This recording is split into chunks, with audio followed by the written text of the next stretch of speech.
ఒకవైపు సొంత పార్టీ వాళ్ళు ఏదైనా తప్పుగా మాట్లాడినా అరెస్ట్ చేస్తున్న చంద్రబాబు నాయుడు గారు, మరోవైపు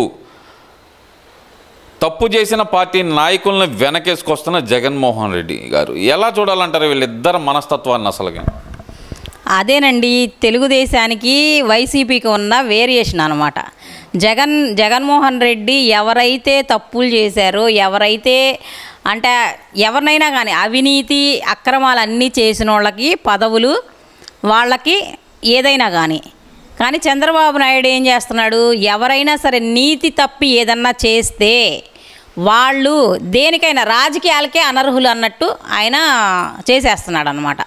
అది ప్రజలు కూడా తెలుసుకోవాల్సింది ఏంటంటే, అంటే న్యాయంగా జరగాలి అంటే తెలుగుదేశం ప్రభుత్వం ఉండాలి, అక్రమాలు అన్యాయాలు జరగాలంటే వైసీపీ ప్రభుత్వం ఉండాలని చెప్పేసి ఆలోచించుకోవాల్సిన అవసరం కూడా ఉంది ప్రజలు కూడా. అంటే ఇక్కడ ఈ మధ్యకాలంలో కిరణ్ కుమార్ ఇన్సిడెంట్స్ కావచ్చు, రీసెంట్గా నిన్నగా మొన్న గాయత్రి గారి ఇష్యూ కావచ్చు, చిన్న మాట తప్పుగా మాట్లాడేది. గాయత్రి గారు అంటే కనుక పురాణాల గురించి మాట్లాడారని, కిరణ్ కుమార్ అయితే కనుక వైఎస్ భారతి గారి గురించి మాట్లాడారని ఆయన అరెస్ట్ చేయటం, కిరణ్ అరెస్ట్ చేయటం, జైల్లో పెట్టడం చూసాం. ఇక్కడ ఏమైనా సస్పెండ్ చేయడం కూడా చూసాం. ఇంత జరుగుతుంది. మరి వైసీపీ పార్టీలో మరి ఇప్పటికీ ఆ భాషా విధానం ఎందుకు మారట్లేదంటారు? ఈ అంబటి రాంబాబు కానీ పేరు నాని కానీ ఏం పేకలేరు అనే భాషా విధానం ఎందుకు మారట్లేదంటారు వాళ్ళ దగ్గర? అదేనండి, వాళ్ళకి వైసీపీ పార్టీలో వేటు పడట్లా. ఇప్పుడు చంద్రబాబు నాయుడు ఉన్నాడు, ఆ కిరణ్ అంటే ఆఫ్టర్ ఆల్ అతను చిన్న కార్యకర్త, అతను పెద్ద రాజకీయవేత్త కాదు, ఏమీ కాదు, చిన్న కార్యకర్త. ఆఫ్టర్ ఆల్ అతను అంటేనే ఎక్కడున్న వాడిని కలుగులో ఉన్న దాన్ని కూడా ఎలకని తీసినట్టు తీసుకొచ్చేసి అరెస్ట్ చేసిన సంగతి మనం చూసాం. కానీ జగన్మోహన్ రెడ్డి అదేనండి చెప్పేది, ఇప్పుడు అరాచకానికి పుట్టినిల్లు వైసీపీ పార్టీ అనమాట. ఇంకా ముందు ఒకవేళ అతను కనుక వచ్చి ఉన్నట్టయితే అసలు ఇంకా రాష్ట్రంలో ఏమి ఉండేది కాదంట. అంతా కూడా జగన్మోహన్ రెడ్డి బిల్డింగ్స్, జగన్మోహన్ రెడ్డి కంపెనీలు, జగన్మోహన్ రెడ్డి తప్ప ఇంకా వేరేది ఉండేది కాదనమాట. లేకపోతే అతనికి కొమ్ము కాసే పిల్ల బ్యాచ్ ఉంటారు కదా, వీళ్ళ తప్పితే రాష్ట్రంలో ఎవరు కూడా ఉండే అర్హత కూడా కోల్పోయి ఉండేవాళ్ళు అతను ఉన్నట్టయితే. ఇప్పటికి అదేంటమ్మా, అది నేను ఉన్నట్టయితే కనుక బటన్ నొక్కేవాడిని, ఈ పాటికి అందరి అకౌంట్లో డబ్బులు పడేయి. అదే చంద్రబాబు నాయుడు అయితే కనుక మీ జేబులే కొట్టేస్తున్నాడు అనే మాట జగన్మోహన్ రెడ్డి వాడుతున్నారు కదమ్మా. ఉండే అర్హత లేకుండా పోతుందని ఎలా చెప్పగలరు మీరు? అసలు బటన్ నొక్కితే ఎవరికి పడ్డాయండి? ఎవరికైనా చూపించాడా? ఇదిగో పలానా వాళ్ళ అకౌంట్లో ఇదిగో ఒక ఆవిడని తీసుకొచ్చి ఇదిగోమ్మా నీవు దీనికి అర్హత, ఇదిగో ఇది నీకు వచ్చిందని చెప్పేసి స్టేజ్ మీదకి తీసుకొచ్చి ఎవరికైనా ఇచ్చాడా? చంద్రబాబు నాయుడు గారు ఏం చేస్తున్నారు, అర్హత ఉన్న వాళ్ళందరికీ పెన్షన్లు అర్హత ఉన్న వాళ్ళకి వాళ్ళ ఇంటికి వెళ్ళి వాళ్ళ పరిస్థితిని బట్టి వాళ్ళకి ఇంకా ఎలా డెవలప్ అయితే వాళ్ళు డెవలప్ అవుతారనే ఉద్దేశంతో చేస్తున్నారు. నిన్న చూసాం కదా, అదే ఫిష్ పోర్టుకు వెళ్ళేసి వాళ్ళకి ఎలాగైతే వాళ్ళు ఇంకా గ్రోత్ అవ్వగలరు అంటే వాళ్ళకి అక్కడ ఏం పెట్టాలి ఏంటి అని వాళ్ళతో చర్చించి అవన్నీ కూడా చేయటానికి ఆయన పూనుకున్నాడు అనమాట. ఏనాడన్నా కానీ జగన్మోహన్ రెడ్డి అలా పేదవాళ్ళ దగ్గరికి వెళ్ళి ఏమన్నా హామీ ఇచ్చాడా ఎప్పుడైనా? కానీ వెళ్ళలేదమ్మా, పెద్ద సభలు పెడితే ఆయన వెళ్ళలేదని ఎలా చెప్పగలుగుతారమ్మా మీరు? ఏందండి సభలు పెట్టింది? నూడిల్స్ పాయింట్లను అదిగో కోడిగుడ్డు మంత్రి కోడిగుడ్డు కీకలు పీకతని తప్పితే అక్కడికి వచ్చిన వాళ్ళు కంపెనీలు పెట్టేవాళ్ళు ఎవరు రాలేదు ఆయన పెట్టి, మాకు తెలిసి.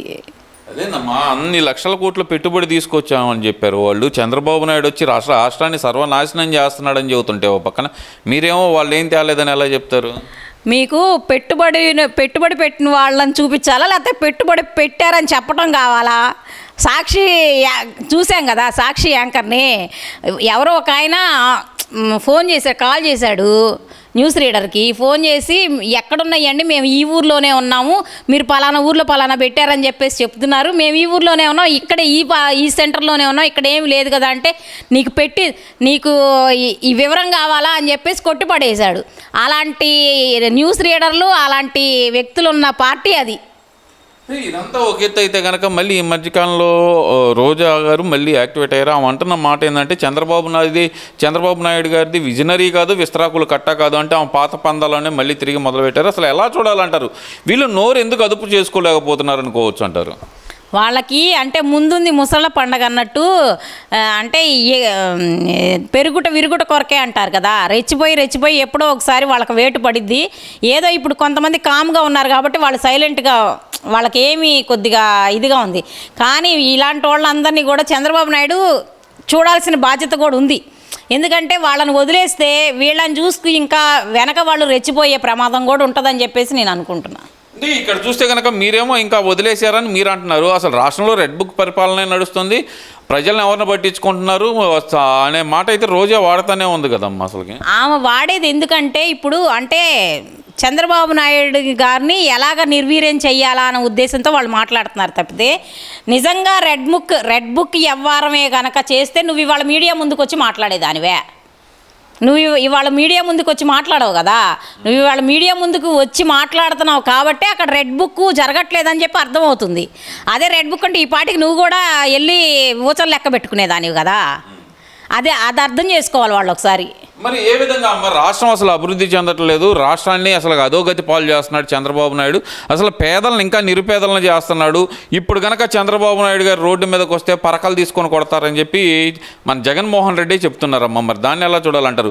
అంటే ఏ ఇంటికి వెళ్ళినా సరే కార్యకర్తలే తేస్తారు చంద్రబాబు నాయుడు అంటున్నారు కదా, మరి దాన్ని ఎలా చూడాలంటారు? అసలు కార్యకర్తలు అందరూ కిలకిల్లాడిపోతున్నారు. అసలు రోడ్లు చూసారంటే అండి అసలుకి ఎటు చిన్న గల్లీలోకి వెళ్ళినా కానీ మొన్నటి వరకు విపరీతమైన గుంటలు, పిల్లలు ఆడుకుంటా పడితే ఏడ్చుకుంటూ వచ్చేవాళ్ళు. అలాంటిది ఇప్పుడు నెయ్యి పోసినా కానీ తీసుకునే విధంగా ఉన్నాయి అన్నమాట రోడ్లు.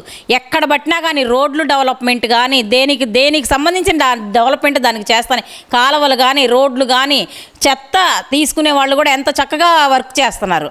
స్వచ్ఛ భారత్ అని చెప్పి ఎవ్రీ మంత్ 3వ శనివారం ప్రతి పార్కులు కానీ ఏ వ్యవస్థలో ఉండేవాళ్ళు వాళ్ళు స్వచ్ఛ భారత్ అని ఎవరికి వాళ్ళు శుభ్రం చేసుకుంటున్నారు. అసలు ఎంత బాగుందో ఇప్పుడు ప్రభుత్వం. అసలుకి వాళ్ళు అంటారండి, ఎందుకంటే వాళ్ళ విజనే అదే కదా, ఎదుటి వాళ్ళ మీద నెపం వేయటమే వాళ్ళ ఇదనమాట. అలా చేస్తేనే జగన్మోహన్ రెడ్డి వాళ్ళకి హైక్ ఇస్తాడు. కాబట్టి వాళ్ళు అలాగే అంటారు. అంటే రాష్ట్రంలో రక్షణ లేకుండా పోతుంది, ఎవరికి రక్షణ లేకుండా పోతుంది అనేది రోజా వాదనం. ఎందుకంటే తిరుమల విషయంలో మాకు ఛాలెంజ్ చేశారు ఆడంగి వెధవలు అంటూ ఆమె చేసిన వ్యాఖ్యలు అసలు ఎలా చూడాలంటారు? ఆ భాష అసలు మార్చుకోదంటారా? అసలు ఆడంగి వెధవలు అనటానికి ఆమె ముందు వాళ్ళ ఆయన్ని అనుకోమనండి. ఏమని రోడ్డు మీద విసిరేశాడు అనమాట. సిగ్గులేని ఆడంగి వెధవ నీ మొగుడు ముందు, నీ ఇంట్లో వాళ్ళు, నీ అన్నలు, నీ వాళ్ళు ఆడంగి వెధవలు.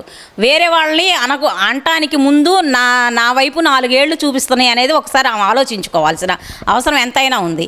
అసలు ఆమె ఇంట్లోవి ఆమె చూసుకోకుండా వేరే వాళ్ళని ఆడంగి వెధవలు అని ఎలా అంటది? ఇప్పుడు నువ్వు ఇంత బరి తెగించి రోడ్డు ఎక్కుతున్నావు, రోడ్డు ఎక్కినా నీ మొగుడు నిన్ను ఏమన్నా ఖండిస్తున్నాడా? నీ మొగుడు ఆడంగిలోడు కాబట్టి నిన్ను ఇట్లా రోడ్డు మీదకు తోలాడు. అది ఎందుకని ఆ భాష ఎందుకని కంట్రోల్లో పెట్టుకోలేకపోతుంది, ఆ నోరు అనేది ఎందుకు అదుపు చేసుకోలేకపోతుంది అనుకోవచ్చు అంటారు? అంటే గట్టిగా మాట్లాడినా బూతులు తిట్టినా మాకు పదవులు వస్తాయని ఆశతో చేస్తున్నారంటారా, లేదంటే గుర్తింపు కోసం ఆమె సొంత గుర్తింపు కోసం ఆమె చేస్తుంది అనుకోవచ్చు అంటారా? రెండు అండి. ఆమె అంటే ఇప్పుడు చాలా వరకు అందరూ వైసీపీ పార్టీ వాళ్ళందరూ సైలెంట్ అయిపోయారు. ఈమె ఎక్కువ మాట్లాడింది అనుకో ఇంకా నాకు జగన్మోహన్ రెడ్డి కూడా ఏంది నాకు సపోర్ట్గా ఉంటుంది ఏమే కాబట్టి ఒక పెద్ద పదవి ఇద్దాము, లేకపోతే ఇంకేమైనా కంపెనీలు ఏమైనా కట్టబెడదాం అని ఆశ అనమాట ఆమెకి. ఆ ఆశతోనే చేస్తుంది, లేకపోతే ఇంకెందుకు చేస్తారు?